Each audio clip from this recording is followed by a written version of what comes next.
Good afternoon, everybody. I'm Danilo Evangelista, and welcome to our off-season The Hurricane Hub discussion for Saturday, March 4th, 2023. Yes, we're now in the month of March. We are now moving forward with winter and moving forward with our lives, and we're now into the month of March. Meteorological spring has begun. It's begun on March 1st, but we still have, of course, till March 20th when actual solar, spring does begin. But still, we are in the month of March, and we are, of course, getting closer to hurricane season now. 89 days away, so we're less than 90 days away now from the start of hurricane season. Time is moving by quickly. We have a lot going on today, including, of course, going over model runs, new model runs. We're going to include the CANSIPs in this discussion too. We usually always talk about the CFS, but you're going to see a little more than just the CFS today. And we're also going to talk a little bit about weather going on across the United States for a brief moment. And of course, it is March. Things are going to start getting active in the next few weeks. And I will say for hurricane season, the next few weeks too will start becoming interesting as we are into March. Soon in the next month, going to be April, obviously.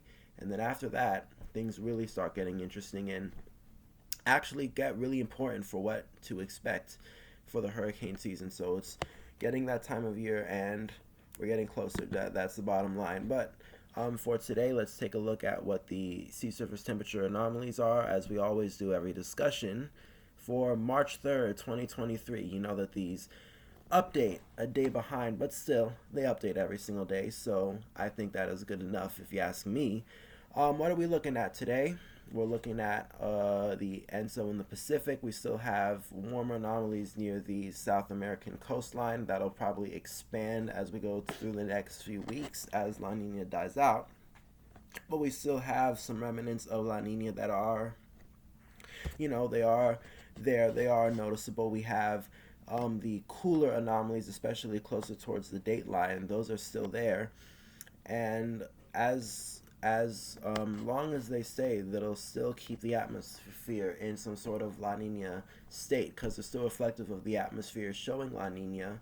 But of course, we are beginning to transition. We've seen these anomalies here off the coast of South America come in and then begin to expand. I would expect those to continue to expand over the next few weeks. But really interestingly, I do want to point out that there is a lot more than just some subsurface or some surface warmth that is still there along the equatorial Pacific. We still have a pretty cold northern Pacific, and that is because of the La Nina. The La Nina has caused the Pacific to cool down. It's all part of how this works, where we had the La Nina and then that causes the PDO to go negative. They go hand in hand. That is still there. And it'll be really interesting to see in the next few weeks how this behaves and maybe kind of interacts with the development of El Nino in a little bit, or development of some sort of warmer ENSO.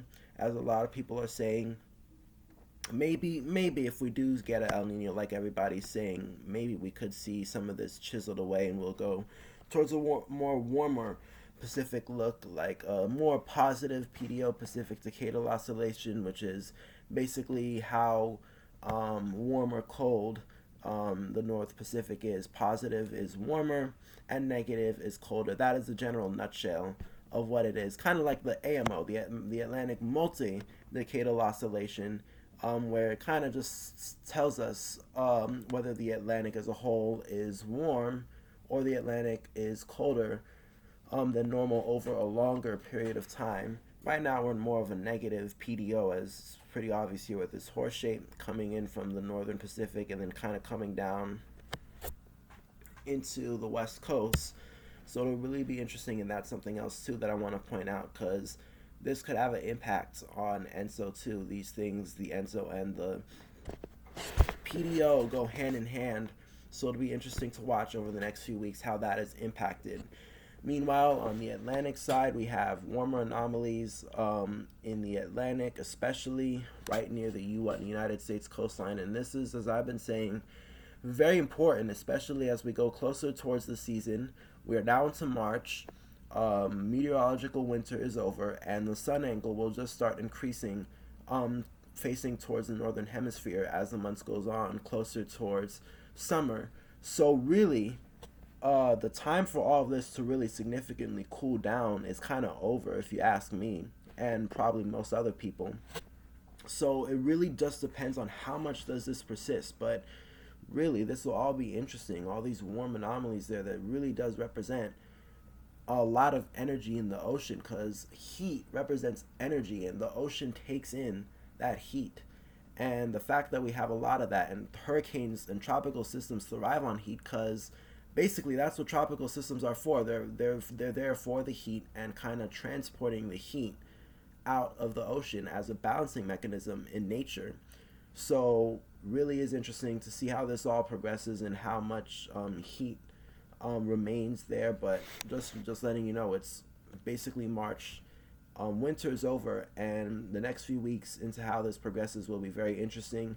That is closer towards the United States, though, and even here in the Eastern Atlantic, warm spots still present, and the Atlantic as a whole, generally slight anywhere from near to above normal in the Atlantic, and that'll especially make things interesting. I will say, watch how this all progresses closely, because Enso, sure, we might have an El Nino and we might have that impact the Atlantic, but sometimes things do get interesting, especially in warmer Enso years when the El Nino might be there, might not be as strong of an El Nino, or some sort of El Nino is there, but the Atlantic is warm at the same time. Sometimes those years do tend to be pretty interesting. But since we're still on the topic of Enso, do want to take a look at the CDAS Nino 3.4, and right now that is standing at 0.4 degrees Celsius below normal. That is above the 0.5 threshold for La Nina, so we are exiting this La Nina. It is actually clear that we are doing so, and we want to take a look at how that has been the progression, I guess, from the past 7 days. Yeah, we see it here. The equatorial Pacific, right along the equator, where we watch Enso, of course, kind of been warming up, but as I mentioned, that northern Pacific too, still remaining cold, still cooling down as of the last 7 days, or still remaining on the colder side. But the Enso is there, it is warming up, and we are transitioning away from El Nino. And also something really interesting, very significant warming, quite significant in the MDR over the last several weeks, over the last week or so too.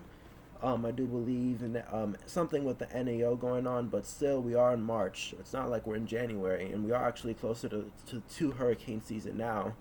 So as I said before, this will be interesting to watch, to seeing how much this progresses and sticks out too, and sticks throughout the spring too, because we might have this now, but in a few weeks we might be going back to seeing cooler anomalies, or a cooler change in anomalies in the SSTs, and we will not have as much of a warm MDR as we have right now in a few weeks. So still very volatile. It's March, but we'll all watch how that is. The SOI too. Another thing that I do want to mention as well. By the way, the monthly average SOI values for February has now come out, and you do notice December was at 18 points, January was at 11 points, and the new value for February, not really that much of a change from January. Few point .0 points below, not a full point really below January, as January was 11.16 and February was 10.80. That is less than 1 point below January, but still seeing a decrease in the SOI over the last 30 days. We are still at a average of 9.95 points. The 90-day average is still at 13 points. So we're generally still in the positive SOI range, and if you are not sure what that would mean, generally that still means we're still in an atmosphere that is more favorable for the development or continuation of negative Enso. I really can't go into too much of the details, because honestly, if you don't really know too much about climatology, and trust me, I don't know that much either, it really is kind of hard to understand. But generally, right now, while we are seeing some sort of change, especially from, let's say, last month compared to now, we definitely did drop. It still is in the negative the positive territory. The atmosphere is still more responsive to um, La Nina. We are still seeing things kind of going in favor of La Nina a little more, and especially if we look at the daily contribution to the SOI. That is, though, begun to dip, and actually want to take a look at the last few days. We see here the last few days we've been in the more positive territory, but just recently, in the last few weeks, just in later February, we've actually had a few days where we've tipped pretty negative in the SOI. So maybe that is in kind of response as to why the SOI has tanked a little bit in the last few days of February, leading to where it is in early March right now. Maybe something that is why that has been the case, but still, we are still in a positive SOI, and until that changes, that will still have an impact on how things progress with the ENSO. But it is changing, and it is certainly transitioning. We're seeing a transition period for sure. But really quickly, want to take a look at the CFS V2, and this will be another thing that we look at really closely, especially when it comes to ENSO.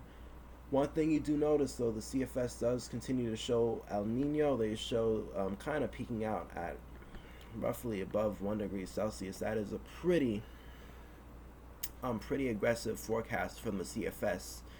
But I really did think about this, and I really do need to mention that it is March. And take a look at the CFS. You do notice that there's a huge spread in the ensemble, so there really is not that much certainty right now. And why do I say that it is March and there's not a lot of uncertainty right now?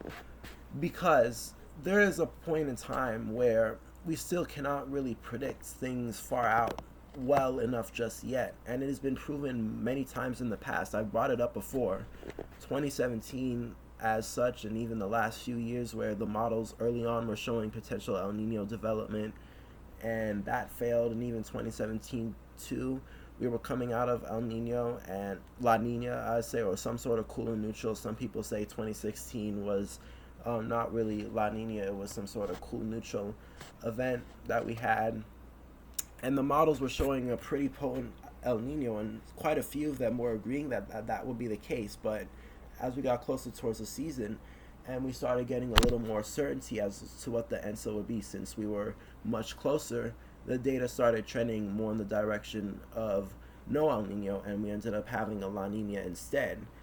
But also that there's something else to it too, and that is the spring predictability barrier, which is kind of the reason why it's really not that reliable to look at the models just yet.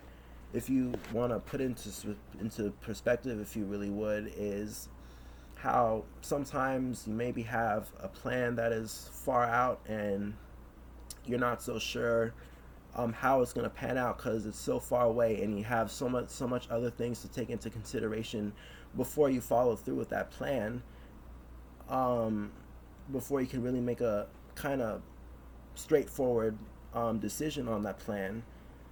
This is basically the same thing. You really have to watch and take into other things consideration right now, which is March, and the fact that the seasons are changing. We're going from winter to spring. A lot of things kind of get mixed up and kind of get chaotic, especially when we transition from winter to spring. The atmosphere changes. We're getting warmer as the northern hemisphere, changes, getting closer to summer.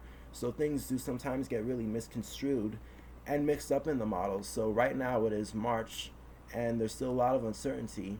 So this is something that we need to watch very closely over the next few weeks, because right now we still have a lot of uncertainty. It would definitely be one thing if we saw the CFS forecast and we saw that all the ensembles were very close to each other, but that's not the case that we're seeing. We're seeing them very widespread, some showing neutral, warmer side neutral, of course, to some showing off the chart strong El Nino, basically. And even if we take a look at the latest 8 forecast members too, we can see that reflected in them. The blue members, that's what I'm talking about, the latest 8, some trending all the way from super strong El Nino to where we even have one all the way down here that shows it tipping back down in the direction of cooler neutral.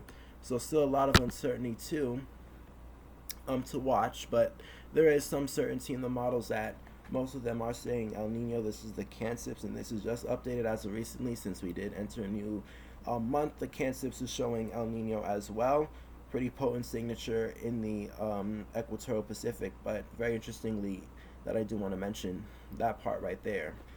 Kind of indicative still of a little bit of a cooler Pacific, northern Pacific, which once again, I have to say, gotta watch that really closely to see if that has any sort of impact on what exactly the ENSO will do. Maybe if it'll inhibit or interact with the ENSO a little differently, because whatever does happen, that'll definitely have a huge impact on the Atlantic too, in terms of the standpoint of how Atlantic is impacted this year when it comes to ENSO.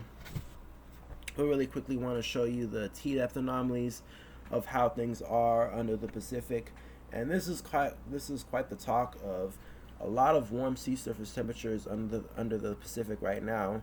Very deep anomalies too. Look at that. Some going off the charts, up to 4 degrees Celsius below normal, so above normal. So I will say though, if there is really a El Nino there, or El Nino that will develop, there's certainly a lot of support of it. I mean, you would think, especially after how much years that we've been in some sort of La Nina pattern, basically all the way since 2020, 3 years now that we've been in some sort of La Nina influence, 2.5 to 3 years, and now, of course, you would expect that we would have had some sort of warmth building as a counter to La Nina developing and kind of there building up under the surface. And I will say, if any El Nino does get going, there is the support for it, unlike for La Nina, which you do see still some cooler anomalies along the surface, and that is supporting what is left of the La Nina right now. But of course, it is very weak and it is very small, and I would expect, because of that, La Nina to dissipate in the next few weeks, I would assume. The atmosphere is definitely changing, not denying that, but just saying, in terms of how much it is changing, we gotta watch all of these factors as a really important thing, as a really important tool to really know what to keep an eye out for. Kind of opening up the window and taking a look at what's going on outside, as we would normally do, especially when it comes to taking a look at the weather daily. That's why we go. That's what we got to do with this, and that is really important to do as well, because sometimes shorter term trends could really help with determining what is going on in the long term. So that is really something to think about, and really something to kind of put in the back of your mind when it comes to looking at ENSO in the next few weeks, and how that'll impact hurricane season. Still far away, but still time for change. Just generally watching for right now. But, let's take a look at, of course, what is going on right now, and that is with the sea surface temperature anomalies across the Atlantic. And very interestingly enough, I think the last time we looked at this, the 26 degrees Celsius line, at least associated with the loop current in the Gulf of Mexico, was kind of tucked down right here, right near the Caribbean. Now, I think that is extended well back into the Gulf of Mexico, basically up into the Central Gulf once again. And that is really reflective, if we look back here, of those really, really warm anomalies that are developing or have been there in the Gulf of Mexico. Very primed Gulf, very warm, the 23 degrees Celsius mark, even 20s, still extending through a good chunk of the Gulf. So it really does show the Gulf is very warm. And of course, down here in the Caribbean, 26, 27 degrees Celsius, the Caribbean will always be warm, or at least warm enough for hurricane development at any time of year, no matter what. But also interesting to take a look at what is going on off the East Coast too, because if you look back, those areas are also very warm too. And there's also we'll go to that in a little bit, but taking a look at what's going off the East Coast too, we even there we have some 26 degrees Celsius marks there just off the southeast coast, right down here along the Gulf Stream, and we are until March. And that is really indicative that the sea surface temperatures there are very warm. And it is really interesting to see how it'll all impact everything as we get closer towards hurricane season, but still in the 20s, extending all the way up closer towards the North Atlantic. We still have 20s in the picture there. So it is indeed very, very warm along the Gulf Stream and the Gulf of Mexico. Those two things are connected if you are not aware yet, because the Gulf Stream brings the energy from the Caribbean into the Gulf of Mexico, and then it kind of curves up the East Coast. All this associated with the Gulf Stream, and that has been very warm this year, and it kind of makes sense that we see both of those areas very warm. And then off the coast of Florida, in the southeast coast, and in the Bahamas, there too, 26 degrees Celsius, right off the east coast of Florida, and it is March. Quite incredible if you ask me, and it is still incredible that we're seeing these anomalies. And once again, it'll be very interesting as we get closer towards hurricane season. Anomalies in the Bahamas, 25, some areas 26. So we're definitely warm. We're definitely, up there in terms of anomalies right now. And then if we take a look at the entire Atlantic as a whole, you can see where 26 is right off the east coast of Florida, then into the Gulf. And then, of course, stretching across basically the entire Caribbean. The Caribbean will always, as I say, the Caribbean will always be, warmer than normal. Or not warmer than normal. Warm enough for hurricane development this time of year, 26 across the entire Caribbean. And then, of course, there is some 27 in the mix too, 26, 27 degrees Celsius. It is March, though. And of course, that will continue to warm up as we get closer towards the season. Moving away from tropics now, want to take a look at what is going on with weather here in the U.S. And I said we're kind of switching seasons now. We're going from winter to spring. And of course, that's when we start seeing things kind of, begin to battle a little bit, because we are in a transition period, a very big one. It is quite a transition period when we go from winter to spring, and that is kind of reflective if we take a look. Red flag warnings, I believe those are for Texas and the plains, the southern plains of the United States. And then if we look at the northern plains, there are winter storm warnings in effect for potential snow that can fall there. And then there's also are that winter storm warnings? No, that's actually winter storm watches. But still, the same general idea. You get what I mean. And then we take a look at the west and also the northeast. Both have winter storm warnings and winter weather advisories in effect there. So winter weather still expected. But as we get closer and going forward into the month of March, I would assume this area in the southeast would get a lot more active very soon. As it is March, it is severe weather season now, or we're getting closer towards the peak of severe weather. I would say, at least. And then, most importantly, as we are getting in closer towards severe weather, as I did mention before, this is all very interesting too, because this will not only have an impact on hurricane season, but severe weather as well. Because very, very important to mention, the last few weeks, especially in the southeast, I know Florida has been getting, multiple record-setting days of record heat over the last few days for the month of February, and of course late winter, and even in the southeast too, record heat.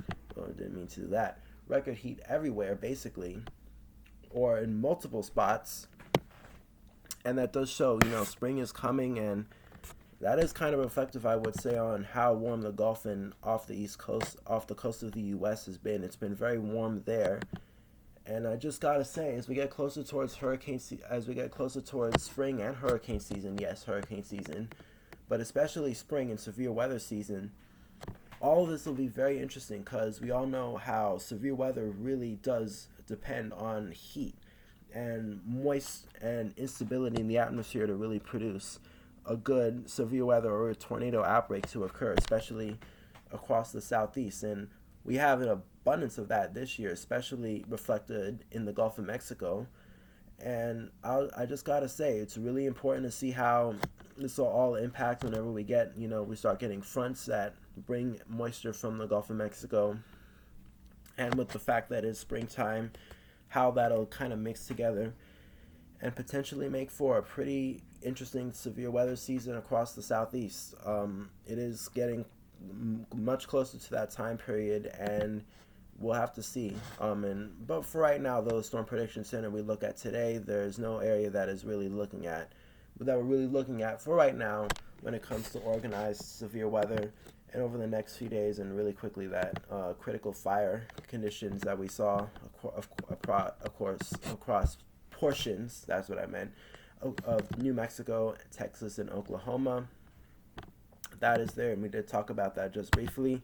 But of course, not as for right now, as I was saying, no severe weather expected today.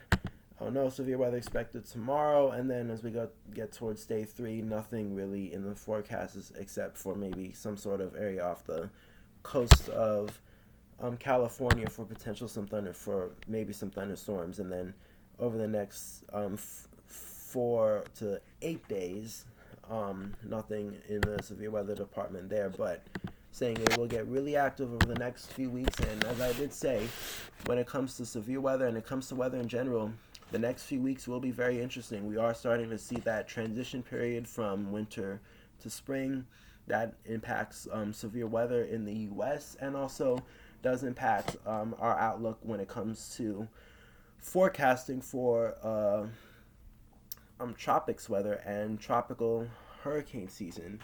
And it'll all be very interesting. We are, of course, 1 month away from March. It's March, then April. And it'll be 1 month away that we then start seeing professionals, big leagues that, forecast tropical weather every single year. They'll start coming out with their predictions over the next few weeks. So we'll be able to get an input from them. And basically the best thing I could say is hurricane season is coming. Things are going to start upticking in the next few weeks, and really we'll have to start watching very soon to see how this ENSO does play out and how the Atlantic is too, because whatever happens will really decide how the season plays out, and definitely a lot more tricky than the last few years, especially with the controversy. Really, I call it a controversy because it's still very much up for debate on whether or not we'll see this El Nino develop or not, and really how will that impact, especially if the Atlantic is warm or continues to get warmer as we get towards the next few weeks and closer towards hurricane season, especially with how warm it is closer towards the U.S. right now. Those things will all come into play, and it'll all be very important to watch in the next coming weeks. It is important to keep our eye out and definitely stay tuned. That's the best thing I could say for now, but that is it for what we have for today. If you did like what you saw, would really appreciate if you subscribed, share, turn on notifications too to get my videos whenever I post them right on the second. And of course, have a great week, and let's see what Mother Nature has in store for us by the time we get to next Saturday, and of course over the next few weeks as we get closer towards hurricane season. Stay safe and enjoy your weekend, and we'll see you back next Saturday.